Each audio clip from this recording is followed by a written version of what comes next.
సామెతల గ్రంథము 13:9. నీతిమంతుల వెలుగు తేజరిల్లును, భక్తిహీనుల దీపము ఆరిపోవును. చాలా మంది నీతిమంతుల వెలుగు తేజరిల్లును, భక్తిహీనుల దీపము ఆరిపోవును. కాబట్టి నీ నీతి నీ నివాస స్థలాన్ని వర్ధిల్ల చేసేది ప్రియులారా. ఎందుకంటే నీతిమంతుడు ఎప్పుడూ కూడా నిర్మూలము కాలేదు ప్రియులారా. నీ స్థితి మొదట కొంచెముగా ఉండొచ్చు, కానీ తుదకు మహాభివృద్ధి నొందినట్లుగా నా దేవుడు నిన్ను ఆశీర్వదిస్తాడు. కారణం లేకపోలేదు. ఎందుకంటే నీ దీపమును వెలిగించిన వాడు, చెప్పండి, నీ దీపమును వెలిగించిన వాడు ఆయనే. కాబట్టి అది సుడిగాలిలోనైనా జడివానలోనైనా ఆరిపోదు. వర్షం వస్తే తడిచిపోతాం, మరలా ఆరిపోయేది. కట్టుకున్న బట్టలు ఈ ఎండకేమవుతుందండి, వేసుకున్నట్టు వెళ్ళేలోపే ఆరిపోతాయి. కాబట్టి వెలిగించిన వాడు ఆయన. నరుని ఆత్మ యెహోవా పెట్టిన దీపం. కొట్టు చపడలే గట్టిగా. కాబట్టి దేవుడు వెలిగించాడు, అది ఆరిపోకుండా చేస్తాడు.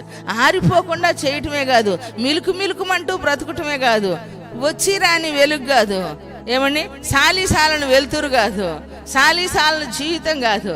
ఎందుకంటే దేవుడు మనల్ని ఆశీర్వదిస్తే మన గిన్నె నిండి పొర్లిపోయింది. కొట్టు చపడలే గట్టిగా.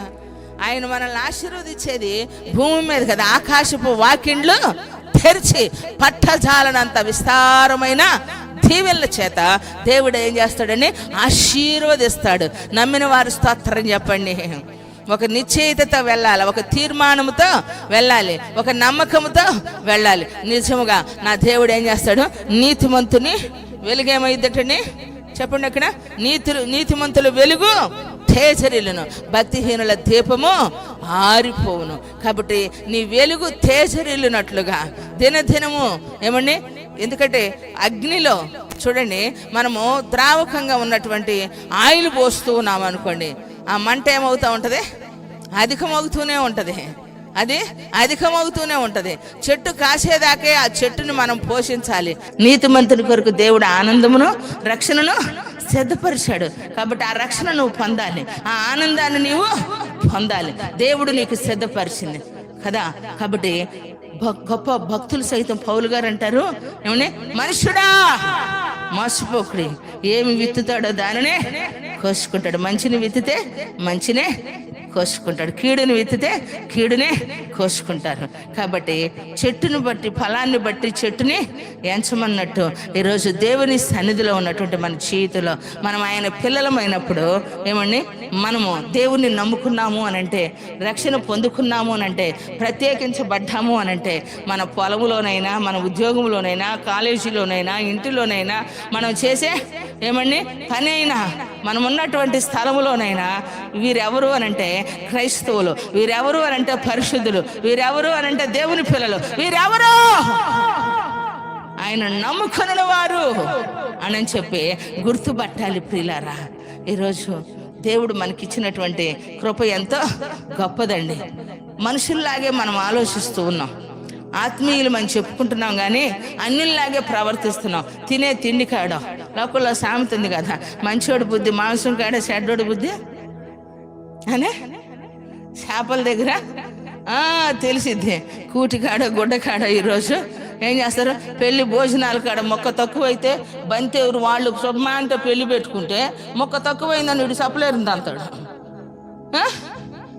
మొక్క కాడ, తినే తిండి కాడ, ఉండే స్థలంలో, తోడుకోడల మధ్య, అన్నా తమ్ముల మధ్య, ఈరోజు అక్క చెల్లెల మధ్య రగడైపోతూ ఉంది. చూడండి ప్రియులరా, ఏది ఏమైనా ప్రియులరా, దేవుని సన్నిధిలో మాకు కూడా సమస్యలు వచ్చినాయి, మాకు కూడా ఏమండి ఆకలి దప్పులు వచ్చినాయి, మాకు కూడా ఆర్థిక పరిస్థితులు వచ్చినాయి ప్రియులారా. కానీ అన్నకి ఎంత పెట్టావే, అక్కకి ఎంత పెట్టావే అని ఆ రోజు ఈ రోజు ఏ రోజు కూడా ఒక మాట అనుకోలేదు ప్రియులారా. నా తల్లి దేవుణ్ణి నమ్మింది, 2 పిల్లలు పుట్టి చనిపోతుంటే, కానీ ఈరోజు మేము 4 పిల్లలం బ్రతికా, 3 ఆడపిల్లలమే, ఒక అన్నయ్య.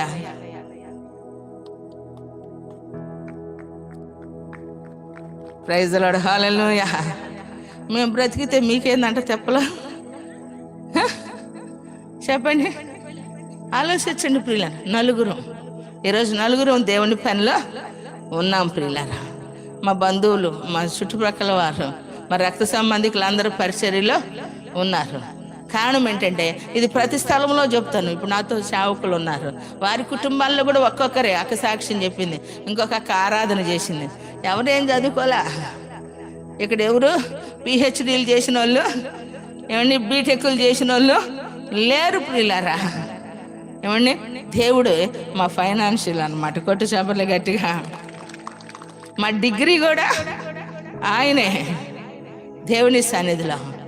కారణం ఏంటంటే దేవుడు మమ్మల్ని ఏం చేశాడంటే అల్పులను, ఏమండి తృణీకరించబడినటువంటి మమ్మల్ని ఏం చేశాడు, ఆశీర్వాదంగా ఉంచాడు. కారణం ఏంటో తెలుసా? ప్రేమను నా తల్లి పంచింది. ఆస్తులు పంచలేదండి మా అమ్మ, మాకు ఆస్తులు పంచలా, అంతస్తులు ఇవ్వలేదు, అన్నీ పోగొట్టేశారు. ఏమండి అన్నీ ఇచ్చిన దేవుని దగ్గరికి వచ్చారు కానీ అన్నీ కాపాడుకోలేకపోయారు. మనుషులు నమ్మి మోసపోయినా మేము ఎదుగొచ్చే సమయానికి యేసు ప్రభు తప్ప మాకు ఇంకెవరు మిగలలా. కానీ ఆ యేసయ్యే ఈరోజు మేము పోగొట్టుకున్నవి మరలా 100 అంతలు ఇచ్చాడు. హల్లెలూయా. కారణం నీతి ఫలం. నాడు ఏవేలు ప్రవక్త రాశాడు, ఇర్మియా ప్రవక్త రాశాడు ప్రియులారా. ఏమండి మరణము కిటికీలను ఎక్కుతుంది. తల్లిదండ్రులు ఎన్నో కలలుగా అంటున్నారు బిడ్డ పుట్టగానే. ఆ బిడ్డ కొరకు పాలసీలు కట్టుకుంటున్నారు. ఆ బిడ్డ భవిష్యత్తు కొరకు ఏమని పెళ్లి అయ్యే నాటికి పిల్లెవరు అని కూడా ఎత్తుక్కుంటున్నారు. వాడు పసిగుడ్డుగా ఉన్నప్పుడు వారు కాలి నడకలు రాకముందే వాడు భవిష్యత్తు కొరకు కావలసినవి తల్లిదండ్రులు ఏర్పరుస్తూ ఉన్నారు. కానీ కన్నవారి కలలు ఏం చేస్తున్నారండి, కలగానే మిగిలిపోయేటట్టు చేస్తూ ఉన్నారు. కారణం ఏంటంటే ప్రేమ విలువ తెలియక, దేవుని విలువ తెలియక, రక్షణ విలువ తెలియక, ఒక మాటలో చెప్పాలంటే జీవితం విలువ తెలియక ఈరోజు తల్లిని తండ్రిని తిరస్కరిస్తూ దూషిస్తూ మాట వినని వారిగా ఉంటూ ఉన్నారు. ఎందుకు? అర్థాంతమైన జీవితాలు. ఏమండి వారి ఆశలు అడి ఆశలు అవుతున్నాయి. ఎందుకంటే ఫాస్ట్ పెరిగిపోతూ ఉంది.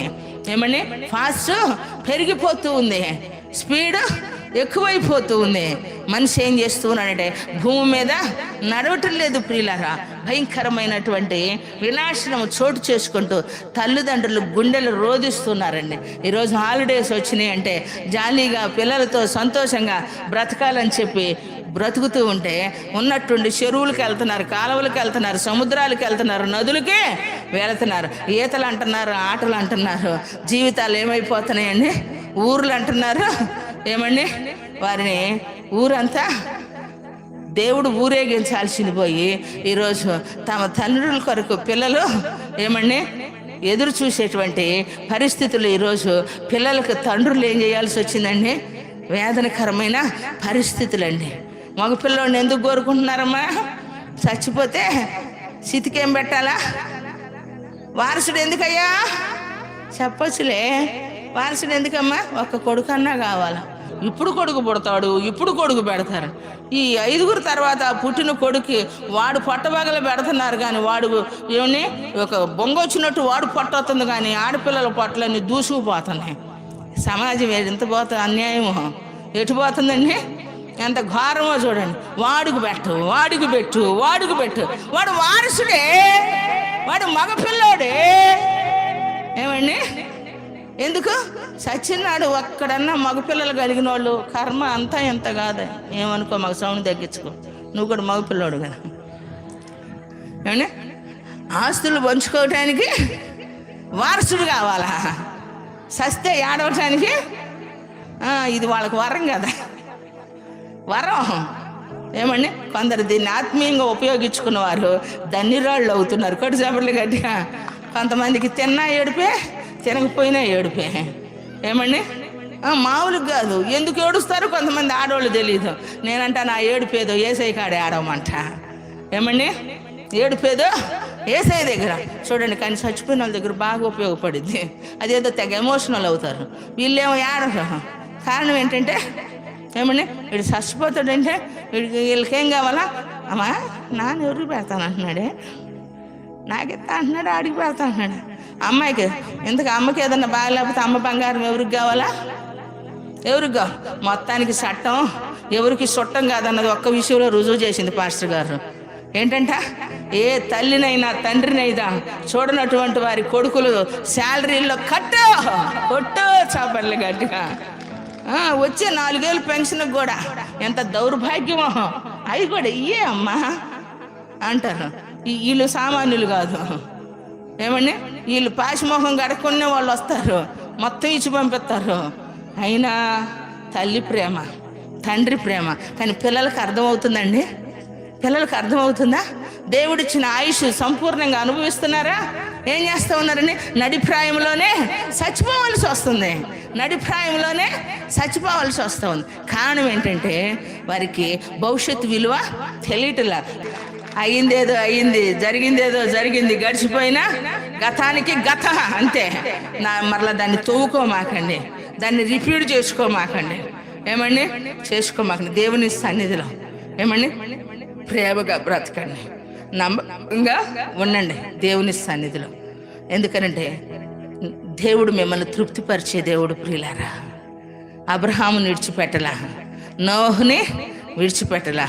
కాబట్టి ఆ దినమందు మిమ్మల్ని ఏమండి రక్షణ దినమందు నా దేవుడు మిమ్మల్ని ఆదుకునే దేవుడు. కాబట్టి ఆయన ఆపద కాలమున నమ్ముకొనదగిన సహాయకుడు. ప్రియులారా, కాబట్టి ఉన్నతమైన దేవుని కృపను వ్యర్థం చేసుకోకుండా నీతిమంతుల యొక్క వెలుగు తేజరిల్లును. భక్తిహీనుల దీపము ఆరిపోవును. మన దీపము ఆరిపోకుండా వెలిగించబడాలి. నిన్ను వెలిగించిన దేవుడు ఏమండి నీ చుట్టూ ఉన్న వారిని వెలిగిస్తాడు. ఎందుకనంటే ఖాళీ కట్టెల్లో పచ్చి కట్టేసిన కాలిద్ది. ప్రియులారా, ఎందుకో తెలుసా? నిన్ను ఆయన వెలిగిస్తే ఏమండి చిన్నగా ఉండదు నీ దీపం, 1000 బల్బు లాగా ఉంటుంది. హల్లెలూయా.